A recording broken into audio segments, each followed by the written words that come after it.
மனித கழிவுகளை மனிதரை அகற்றக்கூடிய இழிவு முற்றிலுமாக ஒழிக்கப்படும். முழுவதும் தொழில்நுட்ப இயந்திரங்களை இனி இப்பணிக்காக பயன்படுத்தப்படும். உங்கள் மீது நம்பிக்கை வச்சு இந்த உறுதிமொழியை நான் எடுத்துக் கொள்கிறேன்.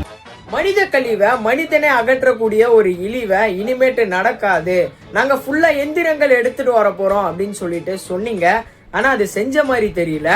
சென்னை கொளத்தூர்ல மலைக்குழிய கிளீன் பண்ண 3 ஒர்க்கர்ஸ் போயிருக்காங்க. அங்க அவங்க வேலை செஞ்சுட்டு இருக்கும் போது விஷவாயு தாக்கி அதுல ஒருத்தர் இறந்திருக்காரு. இன்னும் 2 பேரை ஹாஸ்பிட்டல்ல சேர்த்திருக்காங்க. நம்ம நாட்டுல மலைக்குழியில மனிதர்கள் இறங்கி சுத்தம் பண்ணக்கூடாது அப்படின்னு சொல்லிட்டு அதை பேன் பண்ணி தான் வச்சிருக்காங்க. அதை பேன் பண்ணி இருந்தாலும் நம்ம நாட்டுல அதை அல்றதுக்கு சரியான எக்யூப்மெண்ட்ஸ் கூட கிடையாது. அதனால மனிதர்களுடைய கழிவை எடுக்க வேண்டிய ஒரு நிலை தான் இங்க இருக்கு. போன வருஷம் டிசம்பர் டைம்ல பாத்தீங்கன்னா மலைக்குழியில இனிமேட்டு மனிதர்கள் இறங்கி வேலை செய்யக்கூடாது, இனிமேட்டு அவங்களுக்கான டெக்னாலஜி எடுத்துட்டு வரப்படும் அப்படின்னு சொல்லிட்டு சிஎம் சார் சொன்னாரு. அப்போ ஒரு சில எக்யூப்மெண்ட்ஸ் அவர் கொடுத்திருந்தாரு. அது இன்னும் நிறைய இடங்கள்ல இம்ப்ளிமெண்டேஷனே பண்ணல.